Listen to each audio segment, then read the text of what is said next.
I'm Barry Lynn, and I'm a senior fellow here at New America, and wanted to thank you all for coming out on this rainy day. And just to let you know, this event is being streamed live on both the New America website and also on the Washington Note. You know, these, I guess for most of you who are probably watching this or who are here in the room, these people don't really need much of an introduction. Lori has been doing this for quite a while. I know she was probably first debating the fast track issue back with the Mexico-Canada free trade discussions back in 1991, if not earlier. And, you know, those of you who know Lori know that she knows more about trade policy than any other person in Washington, including any of our trade negotiators. And then Todd, many of you probably also know Todd, but I mean, the one thing I wanted to pull out of his background that I appreciated is the fact that he studied with our friend Hajan Chang, economics in Cambridge. Some of you would know Hajan's own book, which came out recently, called Bad Samaritans. Anyway, I'm excited about this book, which is why we're here today. I'm excited because it's a work of history, and it goes back to really even before the independence of our country to talk about not just trade, but very specifically about the issue, you know, fast-track authority, or basically the ceding of the power from the legislature to the executive. And, you know, it's as Lori was saying, this is something that there is no other work on this issue, and it's an incredibly important issue. And there's just a remarkable dearth of historical information that is easily accessible. And I'll let them talk about how they went and they dug up the information, because it was not easy to find. One thing I want, you know, I mean, those of you who want a more complete view of trade, you know, Lori came out with this book a few years ago, Who's Trade Organization, WTO.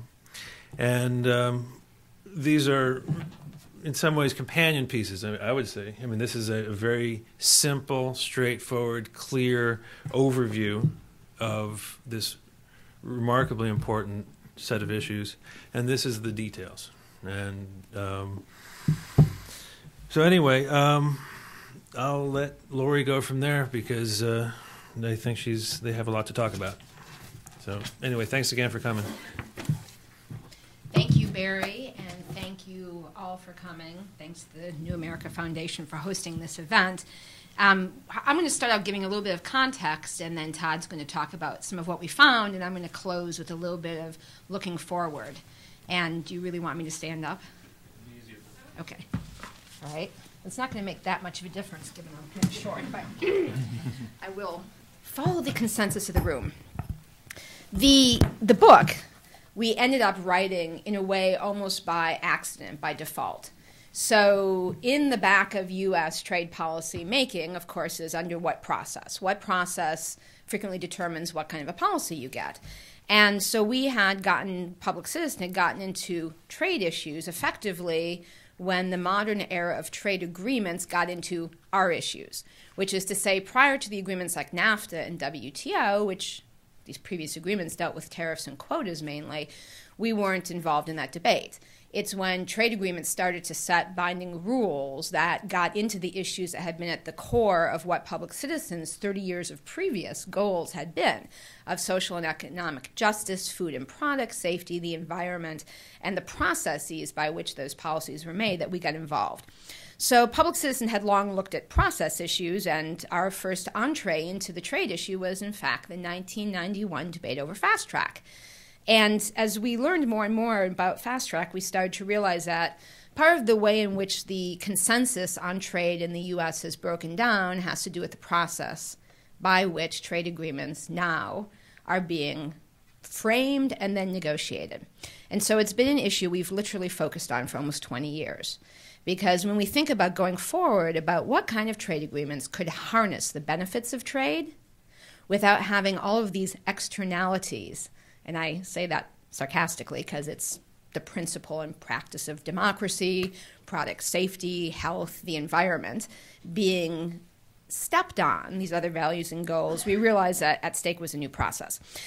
So we started looking deeply into this, and of course at the root of it is a check and balance that was intentionally built into the U.S. Constitution. And I finally realized why it was actually worth reading the Federalist Papers in Congress, because as the book refers to several of them, there was the founders intentionally and wrote about building a check and balance in the area of trade. And so the cover of the book has Article 1A of the Constitution: the Congress shall have power to regulate commerce with foreign nations. And the theory behind this was you wanted to have that power put with the body closest to the people, so that the king-like body couldn't decide to give special favors to friends or get involved in foreign intrigues using the trade and international commerce of the country. But meanwhile, there's a check and balance, because only the executive branch under the Constitution is authorized to negotiate on behalf of the U.S. with foreign sovereigns. So there's always been the necessity for some kind of coordination. Congress has the substantive jurisdiction exclusively to set the terms, but the executive branch has the role of actually facilitating the negotiations. And we knew generally that there had been a series of different systems, and from the different reading we had done, we knew that about every 30 to 40 years, a new system of that cooperation was created as the background conditions of what was at stake and the negotiations changed, etc., as political issues changed, as the relationship between Congress and the executive branch was shifting. But every 30 to 40 years, but what exactly were those different phases? And more importantly, what were the lessons from some of how it had been done in the past that could be brought to bear to thinking about how it ought to be done in the future? Because the place where we really started looking into this was about 3 years ago. It's a 3-year process putting this book together. And what triggered it was a really clear conclusion that the latest iteration in those different cycles, fast track, had outrun its usefulness. It was time to switch again. And so it was no longer appropriate to where we were.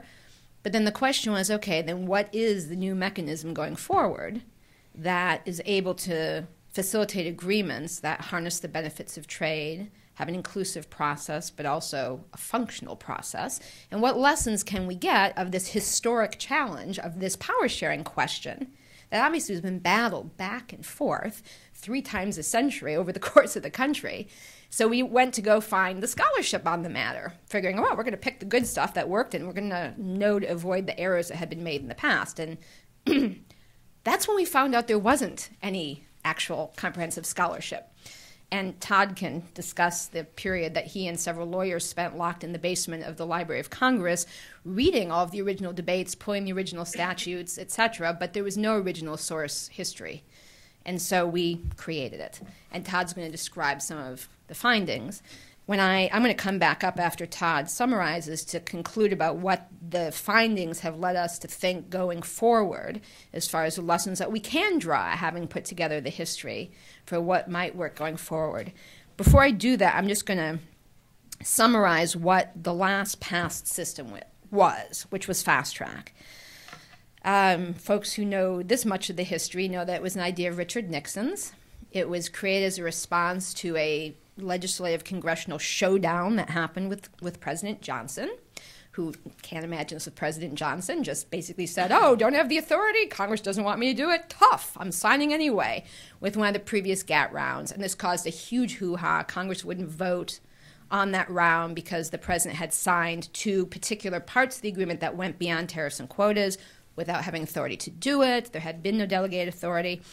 And Fast Track was finally put into effect in '74. And just to summarize what's in it, this was a time when our trade agreements dealt with tariffs and quotas. So what Fast Track does basically is it delegates lump sum up front in one vote 3 major exclusive constitutional authorities of Congress. One, the Article 1(8) authority to set the terms of trade. Two, the ability to write the legislation. The executive branch doesn't typically write legislation. And three, the ability to control the floor schedule of the schedule of the legislative body. And particularly how that boils down is that under fast track, the president was allowed to pick the countries. Once fast track was in effect, the delegation, the president got to pick the countries and start negotiations with only giving notice to Congress of the intent to do so. But there was no way that Congress could say, not that country or not now. Set the contents. The fast-track delegations have always had negotiating objectives, but they weren't binding.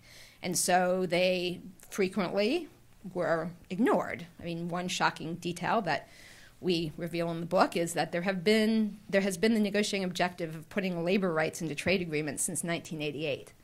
That was not some new phenomenon that came after NAFTA. It actually was supposed to be in NAFTA, but it was ignored.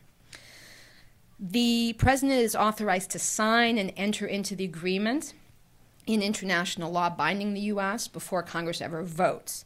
Again, 90 days notice before the signing, but there's nothing Congress is authorized to do under this delegation to pull an emergency brake if they think the agreement isn't finished or isn't what they want. The executive branch gets to write the implementing legislation, avoiding the normal committee markup process. That one is, as I recall from when I first started working on Fast Track, the thing that made Senator Byrd the most crazy, that the White House was writing legislation. Basically, the importance of this is that the agreement gets adopted into federal law. So the actual text becomes federal law, but then also the implementing legislation changes all inconsistent laws to make them conform with the agreement. So for instance, in one fell swoop, the Uruguay round implementing legislation rewrote chunks of U.S. food safety law and allow imports that aren't equal to U.S. standards. That's where that change got made. But it was just one page, 900 pages changes. Then, after there's no normal committee process, the president submits the legislation through one of the leaders in the chamber, and it starts a mandatory clock. The White House decides the floor schedule by setting that clock. That's a power, again, delegated. 45 days of committee on the House side automatically discharge the bill, and it's 15 days maximum on the floor for a floor vote. The Senate gets 15 extra days for committee process, 15 more days for a floor vote. 90 days after the president drops in the bill, there has to be a vote. And the debate on that vote is limited, 20 hours, and there are no amendments allowed, including on the Senate side. So the normal unanimous consent process in the Senate is overruled. The president controls the floor. So the shift of power is dramatic. And where I'm going to close off is, it was probably not necessarily a great idea to eliminate the kind of checks and balances and load the executive branch with all of that delegated authority, with Congress having nothing but a yes or no vote after everything of importance was done, when it was just tariffs and quotas. But once it got beyond tariffs and quotas, as far as what the scope of what was being negotiated, to the point where trade agreements were effectively like diplomatic legislating, imposing non-trade policy terms to which domestic law on the federal, state, and local level had to be conformed, it clearly was inappropriate to have that kind of a throwing out of checks and balances and not have a more robust role for Congress, the public, state legislators. The number of stakeholders now invested in the decisions being made in today's trade agreements is vast. The process dates back to the 70s when that wasn't on the table, and whether or not chucking out that kind of balance of powers was a good idea then is one of the topics of our history. So I'm going to turn over to Todd, who will explain the different periods and what we learned from each period leading up to this last fast-track period. All right. Well, thank you, Lori, and I'd like to thank New America Foundation and also our colleagues at Public Citizen who've worked so hard to make this happen. This book, as Lori mentioned, was born of a frustration. We, as many folks that work closely with Congress and with other analysts here in Washington, we regularly get questions, a whole range of questions such as, what exactly was President Nixon's trade policy? I heard that there was something called an import surcharge that he was able to apply to balance trade. How did that happen? How did that work? Because of sort of ongoing research where we were trying to answer these questions in light of the new model that Lori will talk a little bit about, we we really started looking to the past to be able to have some templates for a way forward.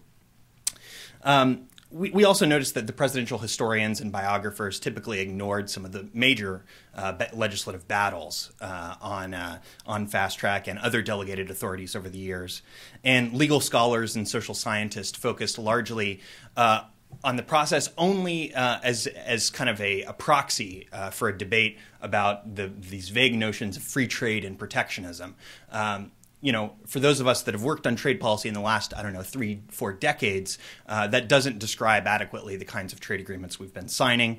Moreover, the case was never made that fast track was necessary for the expansion of trade or for even the signing of trade agreements, but that it was just one particular alternative with a specific set of implications. The non-trade issues that are in today's trade agreements delve deeply into the jurisdiction of Congress, deeply into the jurisdiction of state and local governments, and neither is giving a meaningful role in shaping these agreements' contents under fast track. So there are many alternatives. We actually have a companion book as well called Federalism Global Governance, which came out last year and is available on our website, tradewatch.org, which goes through some of the means which which other nations, particularly Canada, UK, and Belgium, have used to involve a wider community of stakeholders in the formation of trade agreements. So I'll go briefly through the various periods. We analyzed 5 major regimes of trade policy making in the book. The first one is, no surprise, is the constitutional norm. It's a process where the Senate gives its advice and consent by a 2/3 vote to a president who negotiates the trade agreements. And then if there's changes in law that are required by the treaty, it goes through a normal implementing legislation process in both the House and the Senate. This was the norm for the biggest. This was the longest lasting regime from 1789 to 1890, and it was in fact, as Lori mentioned, even envisioned in the Federalist Papers. Alexander Hamilton in Federalist Paper number 75 argued that because changes to domestic law would be needed to implement treaties and they would have the force of law, that they needed to be as legitimate as possible and they needed to be as debated as possible in open forums. Thus, this specific separation of powers envisioned in the Constitution.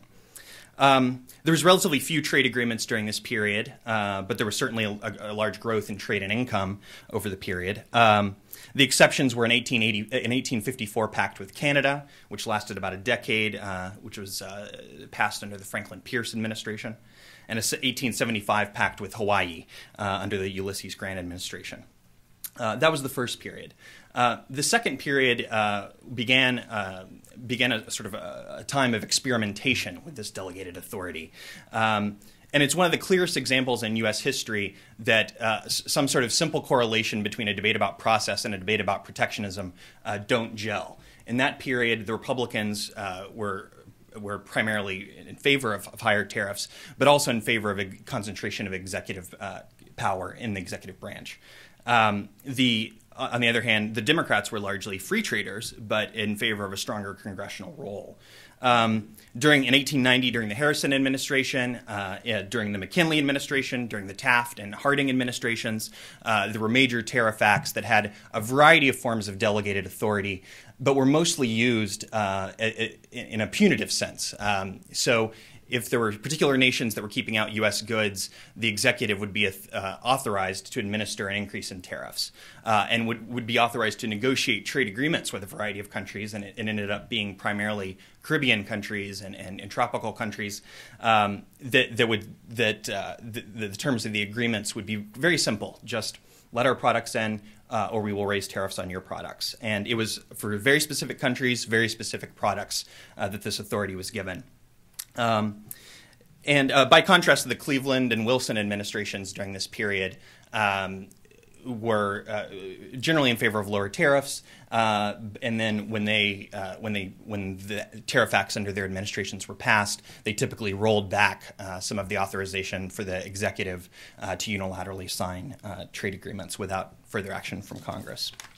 It was also during this period that the Supreme Court decided in some split decisions that this delegation of authority was constitutional. In 1892, in the Field and Case Act, Field versus Case Act, and in 1928 under the Hampton versus USA case, the Supreme Court ruled that because this wasn't the setting of legislation, this wasn't the setting of the national strategy, national trade strategy of the U.S., this was just administering very specific things that Congress had specifically listed in their delegation.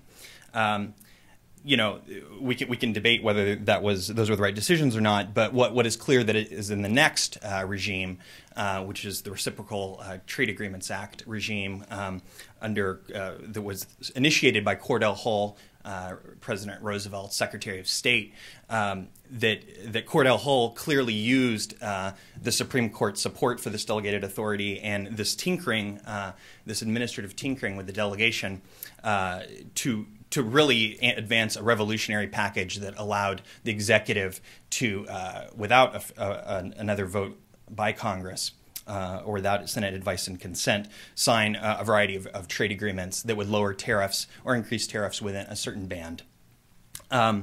The reading, as Lori mentioned, we spent a lot of time in sort of the musty hall basement of the Library of Congress reading some of the original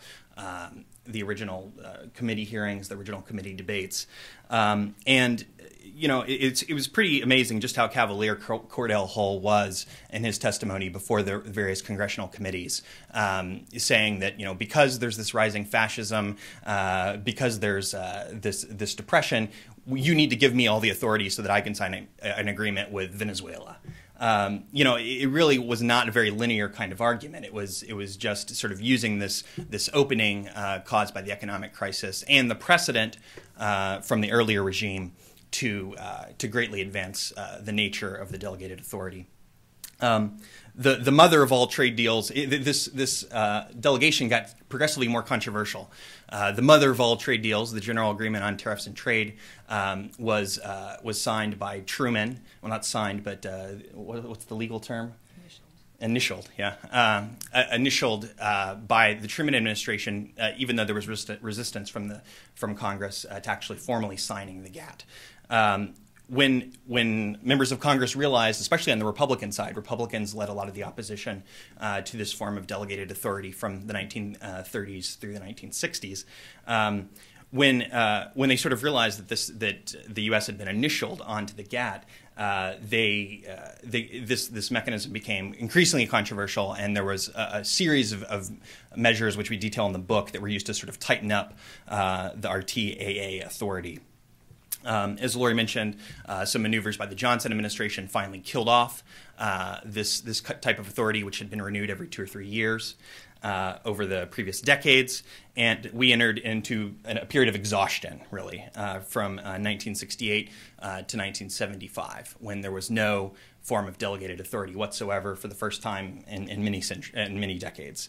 But on the other hand, there was also a very strong executive branch-led dose of protectionism in the form of import surcharges and other tariff measures. That was Nixon's first term, basically. And in the second term, things really got underway with Nixon's proposal to go even farther than the Reciprocal Trade Agreement authority and allow the executive to unilaterally set the terms of both trade and non-trade, tariff and non-tariff policies.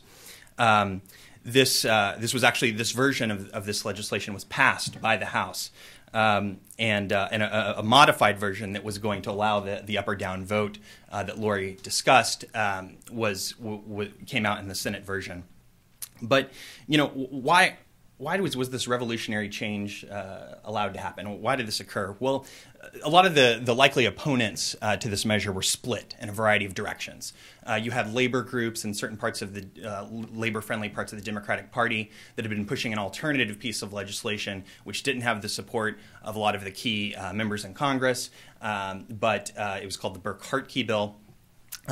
And once you sort of read the newspaper clippings and the transcripts from the time, it seems that there was little awareness that they were being rolled, and that there was this alternative form of fast track proposal that was moving through very successfully. I think you also had another faction of the Democratic Party around Senator Scoop Jackson from Washington State. They were proposing, they were using all of their negotiating chits, really, to advance the cause of Jewish immigration from the Soviet Union. And you had Republicans that had, by this point, under the influence of a lot of, I think, exporting industries and others, had softened their resistance during the RTAA period to this form of delegated authority. So, and you had Wilbur Mills, the chairman of Ways and Means, who actually understood a lot of the non-trade implications, such as health. That trade agreements under this authority could impact health laws, could impact sanitary laws. But he was dealing with a pretty serious drug and alcohol problem at the time, and some of the other sort of most aware leaders of Congress were just content to allow the Nixon administration and then later the Ford administration to advance this proposal. So, and also they were reassured by Nixon's promises that the types of non-trade, non-tariff rules that they would include in trade agreements under this authority would be very narrowly limited, would be strictly limited. Well, as we found out with the Tokyo round, that Congress approved in 1979. This was not to be the case. The Tokyo round included a number of codes on procurement issues and on other non-trade issues. And also, like much else, Nixon sort of had this initial kernel of an idea that then the Reagan administration really sort of put fully into force. In the fast-track delegations from 1984 and 1988, the types of non-trade rules that were listed as negotiating objectives ranged from intellectual property protection to deregulation of investment and services industries. So there was really, Reagan kind of fulfilled that Nixonian vision in many ways. In 88, as Lori mentioned, there was a fight where the Democrats in Congress and Republicans pushed what they thought was an alternative version of fast track, which included most of the same authorities, but had some specific conditions on late negotiating objectives on labor and environmental issues. This was the delegation of fast track that produced NAFTA and WTO, and pretty much if you look at that moment in the early 90s, that was the death of a wide bipartisan consensus in favor of fast track, and it hasn't recovered since. From 94 to 2002, there was no form of delegated authority, and again, trade expanded terrifically. The Clinton administration brags about 600 or maybe even thousands of trade agreements and investment agreements that they were able to complete during this period without any form of fast track. And in 2002, Bush only got fast track by a single vote, and has aggressively used the authority over his terms to expand NAFTA to over a NAFTA-type trade agreement to over a dozen countries. So it proved so controversial that fast track was allowed to expire. There was no form of delegated authority that took its place in 2007 and 2008, and in fact, Congress even removed the timeline, part of the fast-track legislation timeline, from the Colombia Free Trade Agreement. And I think Lori will probably pick up there to continue the story. Thanks.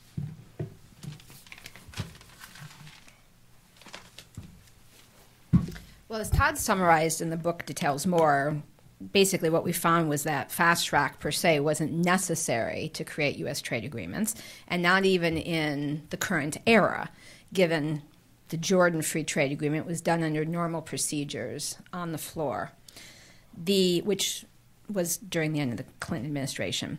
We found that having a major broad brush delegation of Congress's congressional exclusive constitutional authority on trade wasn't necessary for trade expansion, which was actually an interesting data point to find, because one of the arguments in favor of fast track has been, if we don't have this, trade expansion will shrink, and we won't have trade agreements.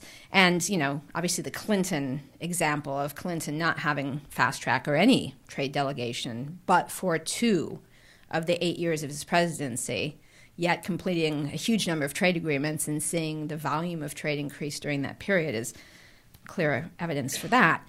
As we start to think about to what degree Congress has really had it with the fast-track system of delegation, I think that those factual things are probably not on the top of Congress's agenda, though it's probably part of it. I think the main moving thing in Congress is that they're increasingly being held accountable by constituents for the outcomes of what are major legislative vehicles that expand beyond the technical aspects of trade. So they're being held accountable on a different level for things like import safety. Oh, but what do you mean the WTO limits import inspection rates? Things that are more personal to people are now the issues on trade and globalization that members of Congress are directly hearing from constituents who are mad.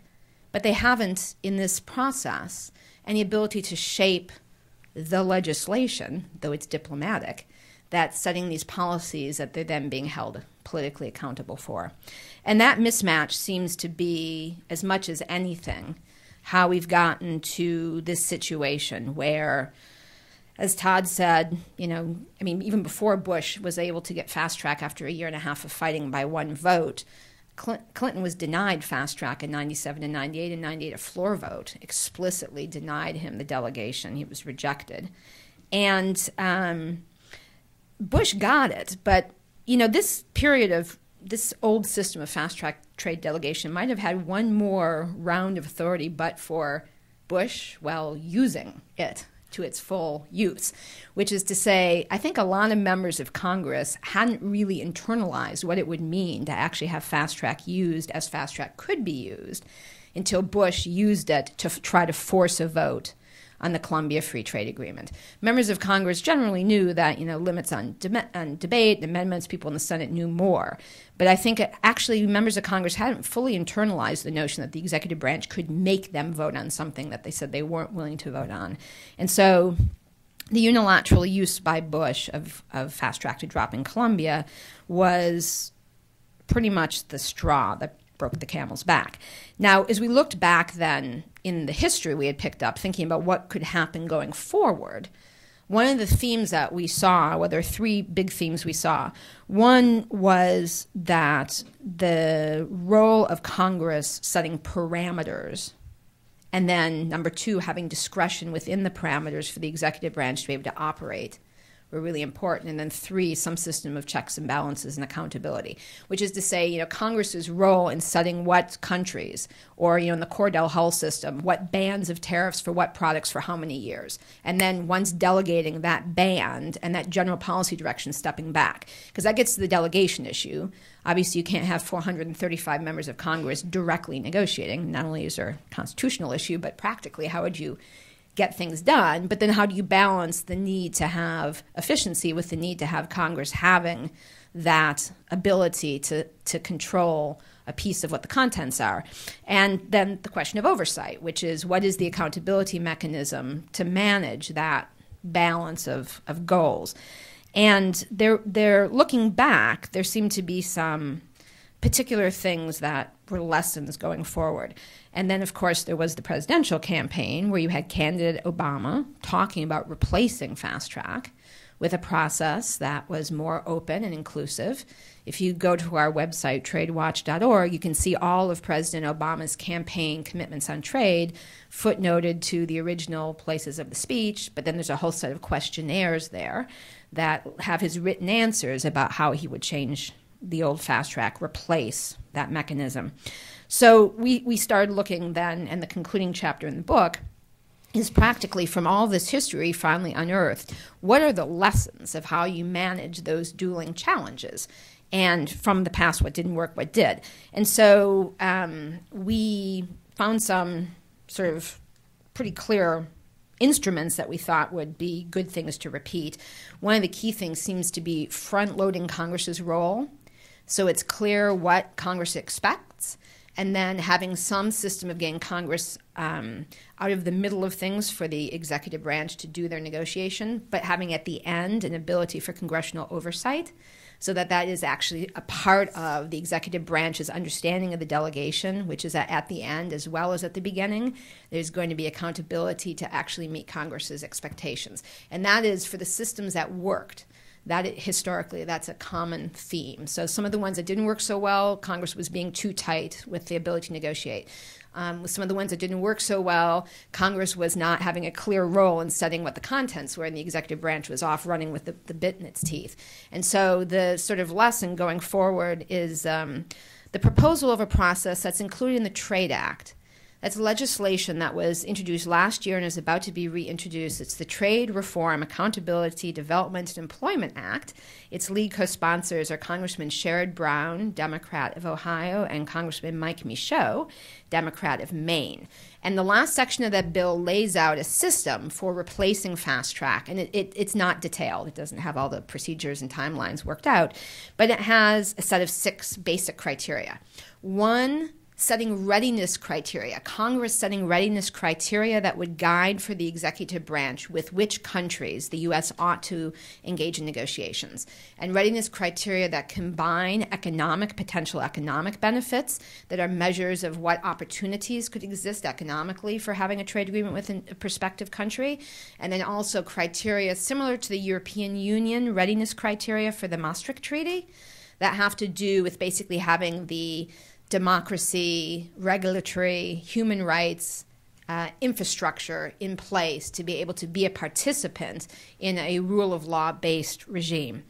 Number 2, to have mandatory congressional negotiating objectives, which is to say to have a tier of things that must or alternatively must not be in future trade agreements, and then to have a tier of other goals and aspirations, but to make clear up front that there were certain things that are they included, or if they are not included, then the agreement would not be subject to any kind of special expedited process of approval. The third element is enhanced consultations. And that both includes figuring out a way to add to the expertise brought to the process by Ways and Means and the finance committees, which are currently the committees of jurisdiction. But historically, those committees have jurisdiction, and we trace this in the book, because in the founding of the country and for the first 100 years, trade was a revenue measure. It wasn't thought of in the context it is now as an economic measure or a regulatory question. And so the committees that had taxes that were going to figure out how to raise the money had revenue, had tariffs. And now you've got trade agreements that expand much beyond the jurisdiction of those committees. So how do you add value to the existing committees by bringing in the expertise of the other committees whose direct jurisdiction, from financial services to different product regulatory issues, et cetera, are all now involved? And then more check-ins along the negotiating process with an expanded set of oversight. The fourth element is to set up a system to figure out if the negotiating objectives were met.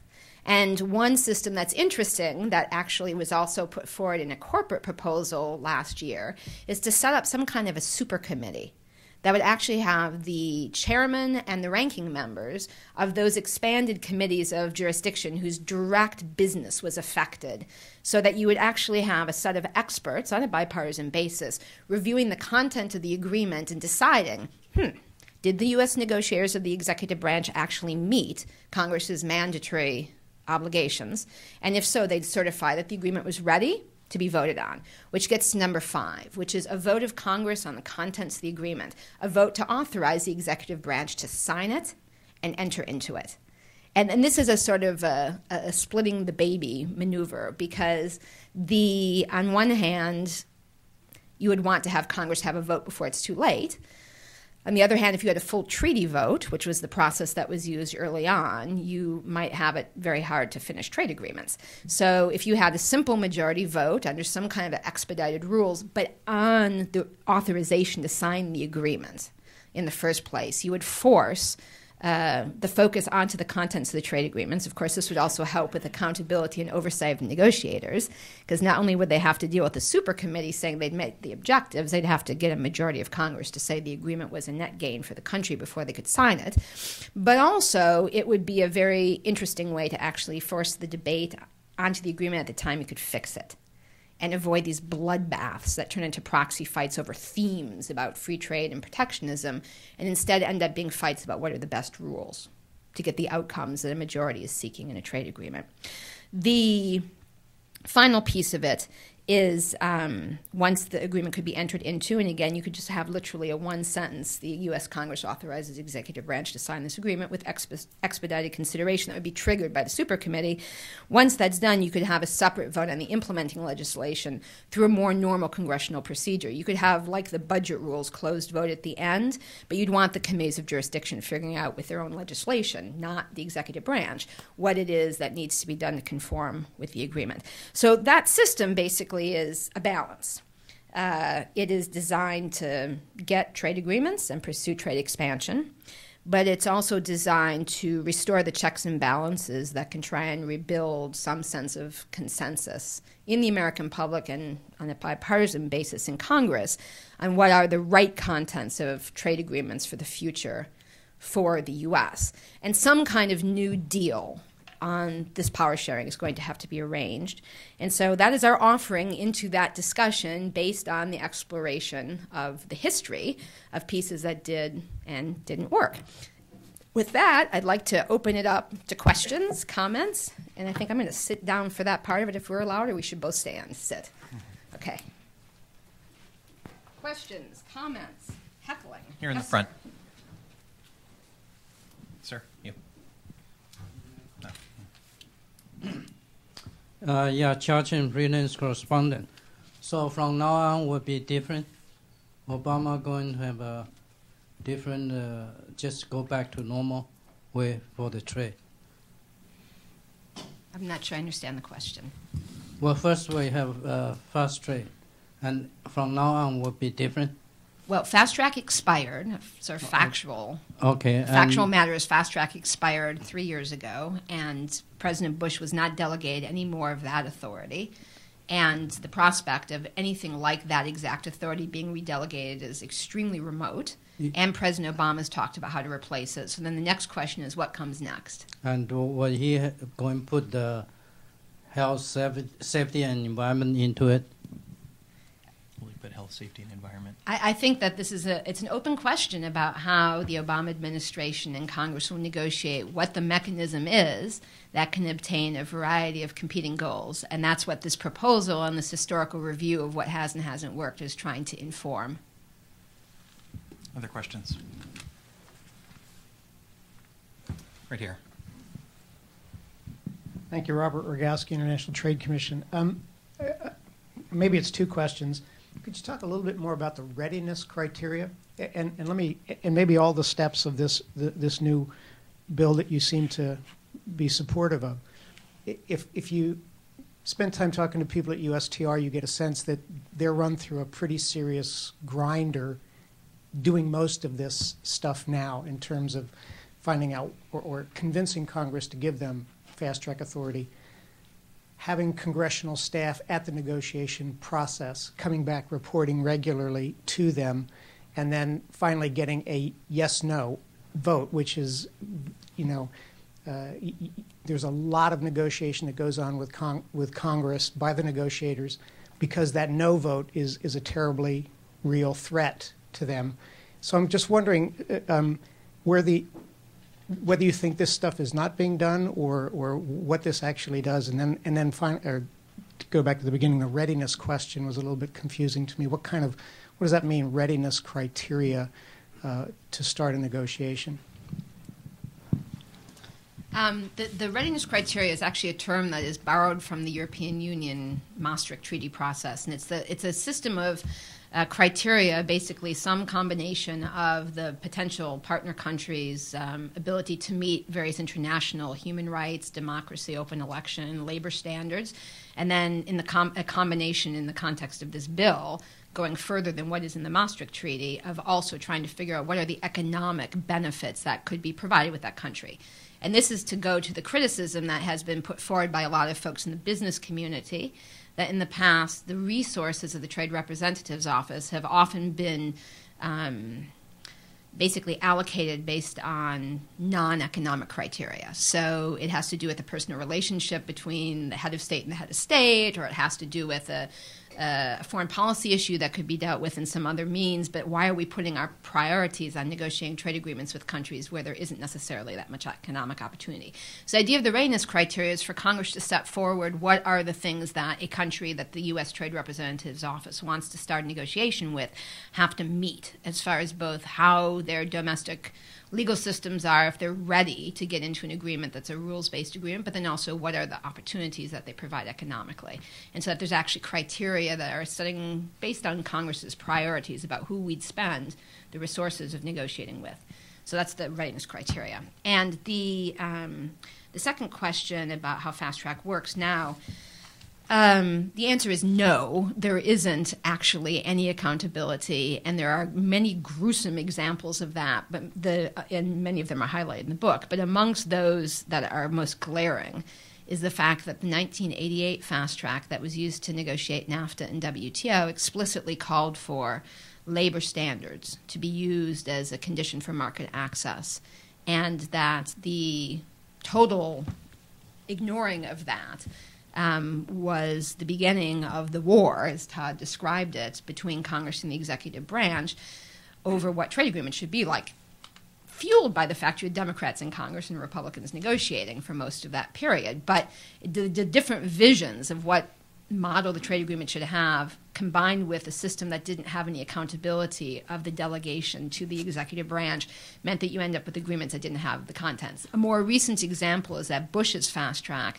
had two pieces of language in it. One that Senator Kennedy got in there miraculously that explicitly forbid the executive branch negotiators from negotiating intellectual property rules vis-a-vis patents of medicines that violated the WTO 2001 agreement on trade-related intellectual property and access to medicines. And systematically, the FTAs, the huge pile of FTAs negotiated by the Bush administration, totally ignored that criteria and set up data exclusivity and all kinds of additional protections that actually were beyond what the agreement was trying to fix from WTO. Another example of that had to do with post facto, the Finance Committee, in the context of, I believe it was the Oman Free Trade Agreement, Bahrain Free Trade, Oman Free Trade Agreement, trying to get language into the implementing legislation where there was bipartisan unanimous vote to add language that Kent Conrad had come up with on slave labor, child labor, labor rights issues, and the executive branch of the Bush administration just said, sorry, not going to do it. It was the so-called unmarkup process that would allow that kind of casual conversation. And I think that was the last straw for a bunch of people who would think of themselves as free traders on finance. When you have the informal process with the darn committee of jurisdiction, if anyone you don't want to piss off, that's probably that committee. And there's the moment where you actually have something really easy to do, and instead... And so that kind of disrespect, I think, is why there's been a shift in Congress about getting it actually on paper. Who has what power and what authority? There was a question in the back.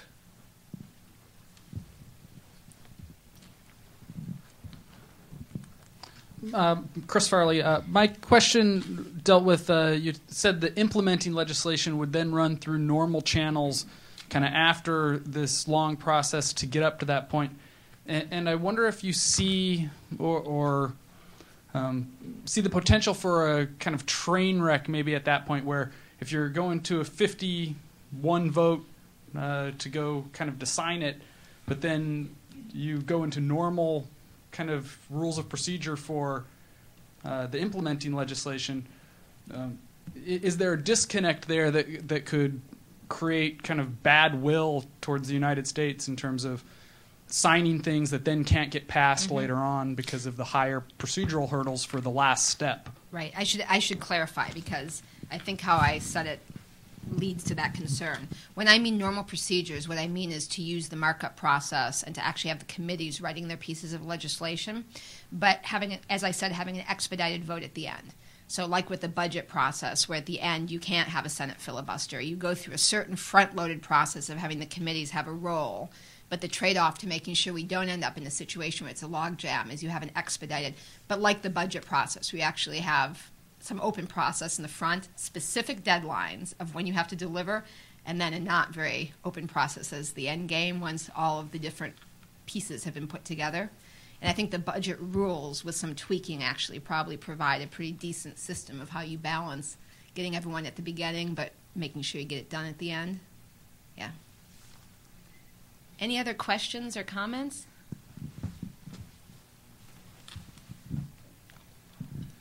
I was kind of interested, Jock Nash with Milliken and Company. My understanding that when the Founding Fathers, some of whom were proofreaders of Adam Smith's Wealth of Nations, they knew how to write the English language, and presumably had they wanted to regulate intra-state commerce, they could have done it. They decided not to. In fact, no restrictions could be made. But when they went to international commerce or foreign commerce, they asked it to be regulated, which I guess some people call protectionism.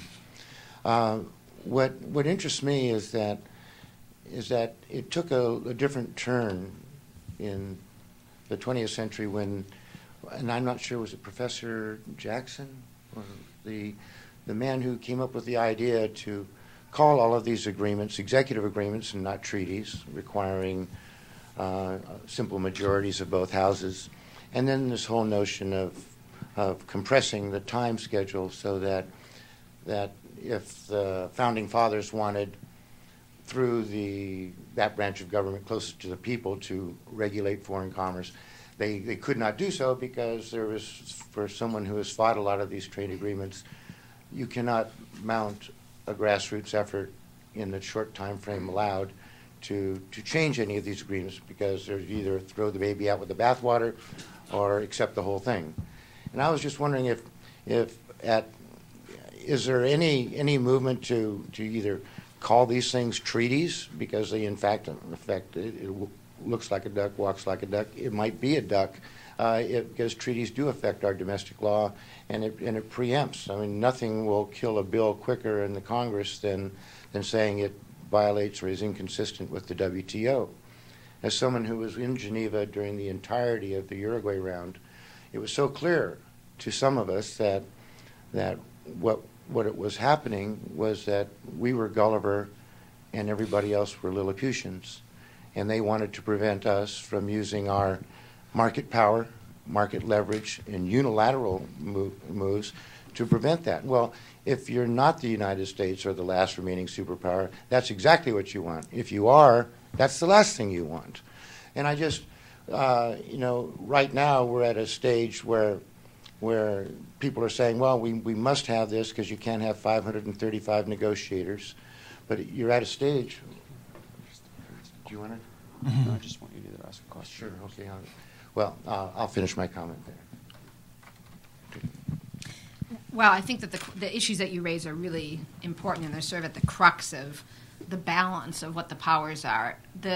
We actually, during the WTO fight, looked extensively at this treaty question, because the State Department has a memo, which many people are familiar with, that lays out 7 criteria of what constitutes a treaty relative to what isn't. And the WTO, square in the head, meets 6 of the 7. Things like continuing rulemaking authority once established, preemptive authority over states. I mean, it's literally sort of, it's the description of what the WTO is. But for folks who have worked in the legislative process, sadly, many times a constitutional decision can be a political decision, which is to say, if you've got enough senators to say it's a treaty vote and make sure it is a treaty vote, then you have a treaty vote. If you don't have, on the merits of the issue in question, the power to actually force the process that probably constitutionally would be appropriate, you don't have a treaty vote. And we even looked into the questions of how to sue about it, and basically nobody has standing under current standing jurisprudence. So that is the answer to what is a very, I mean, it's a very important question. And if the power dynamics around the agreements themselves were different, there might actually be that process. And in fact, that was a process that was used. That is what trade agreements were, in fact, initially understood to be for the longest period of time in the country's history, as Todd said. The thing that we're trying to deal with this proposal, which may be imperfect, because maybe we should just say, damn it, they're treaties. They should all be treaties, and that's the answer.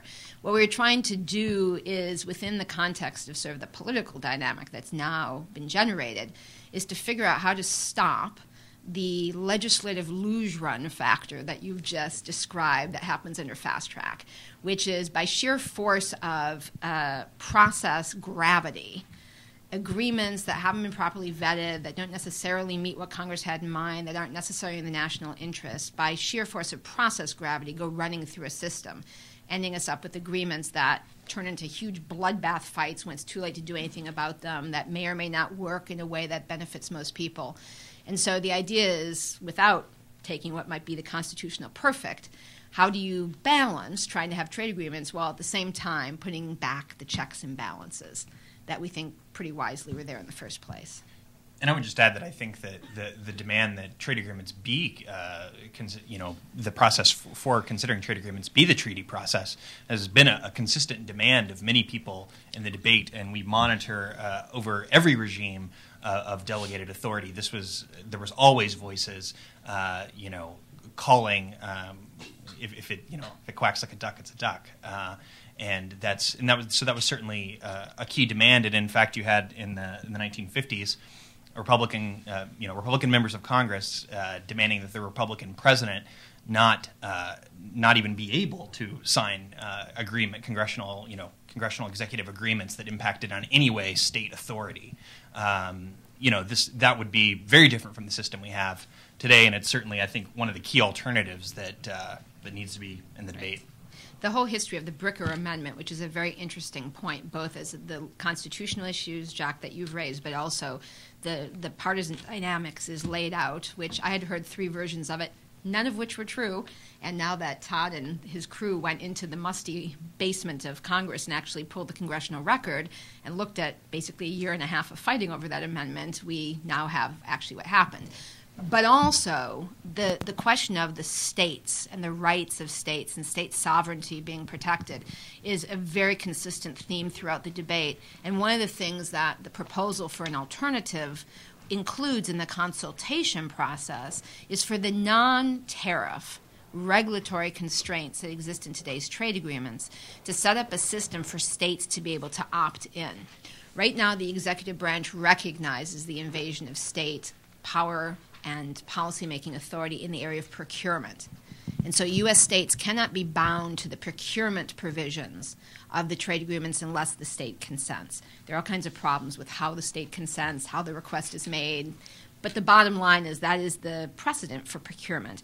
And it should also be the case for other areas of non-tariff regulatory space, having to do with land use, regulation of services that are predominantly regulated at the state level, the notion of having international preemption in areas where we don't have federal preemption is an accidental outcome, if you're being benign, in your interpretation of having agreements now that are much broader in scope than the process that established them. So having a system for the executive branch when they're doing their check-ins and as they're getting ready to go negotiate to actually consult with states up front and say, all right, state legislature, governor, what do you think is in the interest of your state? Does the state of X want to be bound to the following things? You figure out the pros and cons for your state and get back to us, and that's what we're going to negotiate. And front-loading it that way so that they go to the table with that pile of stuff to trade off, as compared to post facto, the states all going ballistic and starting a war at the end, again, is a way to balance the checks and balances for states' rights while at the same time maximizing those states that want to opt into the different parts of the agreements. Other questions? In the back here, in the purple and blue, I can't quite tell. Carolyn Smith, Library of Congress. Taking into account that the United States is unique in our executive and legislative procedures, putting that aside for a moment, many countries have free trade agreements and regional trade agreements all over the world. Are there any countries that you think have an exemplary model of executive and legislative participation and procedures? Well, I'll just mention briefly, again, sort of the companion report on federalism. We saw that in the cases of Canada, in the UK, and Belgium, a lot more authority. We studied more the sub-federal federal issues rather than the legislative executive issues in that report. But each of these countries envisions a bigger role for the states. In the case of Canada, if there's a matter that is primarily under state jurisdiction, the provinces or provincial jurisdiction, the provinces are given a veto over that aspect of the trade agreement. In Belgium, or excuse me, in the UK, Scotland, and the other component parts of the United Kingdom are able to sign international agreements on their own authority. So Scotland has signed family planning treaties without the UK being party to that agreement. So I think that there's a variety of different models, and it would seem that in each of those cases, it would be very useful for building the legitimacy of the resulting trade agreement by giving a wider range of stakeholders important influence, again, sort of front-loaded. I don't know if you have anything. I do think that the Canadian system, which is where the idea in this fast-track replacement for opting in states, that is more or less the Canadian system. Before the negotiators go, there's an interprovincial body. It's called C-Trade. It's set up. There's a consultation for each province with the federal negotiators about what it is that they're willing to have. It's not as formal as what we've described because, in the end, the negotiators try and push, and then the provinces can veto things that they actually negotiate that weren't authorized, which has on occasion happened, including some pieces of NAFTA. But the opt-in system there for the sub-federal parts of a federalist system, what we haven't done, and maybe this is the next study, though we'll be back to your Library of Congress into the basement, is we haven't tried to do a comparative law study of other federalist systems that do not have parliamentary systems that have this kind of a problem. And what we found when we were looking for the sub-federal issue is it's a really particular set of issues that decide the mechanisms, which is to say there are a bunch of different countries that have check and balance limitations that they have negotiated out in different ways. So that, yes, there are the parliamentary branches that have a bigger role than Congress currently has. That is for sure. But it's hard to make an exact comparison in that some of the systems are parliamentary versus congressional. Some of the systems actually have more of a role for the parliament constitutionally to actually be part of the negotiations, which is one of the things we found in the sub-federal system, for instance, in the UK. So it's finding an exact likeness is not so easy. Finding the things that were common practices that were relevant to the challenges and opportunities in the U.S. system is what we've done so far. And not to mention the problems with finding comparable levels of institutional development. It's That's right. We found some developing countries that had similar kinds of structures and issues, but they didn't really have the processes in place yet. So if we do the study as a retirement project in 50 years, we may be able to see how that went. But we didn't actually find an equal. But we could keep looking for the next book. We're taking votes on our webpage. What should be the next report? Come on. Any final questions? Hi there, Matthew Berry, Embassy of Canada. I just wanted to know, could you maybe contrast how you see this alternative model being applied to bilateral versus multilateral agreements? And specifically when we talk about this idea of readiness criteria, it seems to be a different situation for the Doha round or something like this. So. I just want to say one thing real quickly, which is that the argument would seem to be that it would be more difficult at the multilateral level to have a wider range of stakeholders involved in the process. But our study of the Belgian system showed that sub-federal officials, regional officials participated even in multilateral negotiations around cultural issues primarily. So I think that it's not we have fairly sophisticated institutions in this country, and they should be capable of handling the types of participation that I think we're envisioning. Right. And as far as the WTO versus everything else, basically where we start is where we are right now. And so the question vis-a-vis WTO would be about accession of new parties to the WTO and how you would use some of those same criteria to try and evaluate what country might or might not be an appropriate party to have a bilateral negotiation for accession terms. The full analysis of whether or not to start negotiations with the country would be more in the context of bilateral and regional. agreements, and we think that's relevant because some of the framework of going forward is talk about, for instance, having particular sectoral agreements with countries that are willing. And so in figuring out, if you were going to have a service sector trade agreement, what countries would be the appropriate countries for that partnership, what would be the economic outcomes, what would be the regulatory structures you'd want in place, et cetera. So it's not exactly multilateral, but it's not also bilateral. But vis-a-vis the WTO, obviously, there's a reality that would grandfather in countries that are members. Other questions? Okay, a final thank you to all of you and to the New America Foundation, and Barry, close. I just want to thank Todd and Lori and for coming today. It's found this personally quite fascinating, and thank you all for coming. Thank you, Barry. Thank you.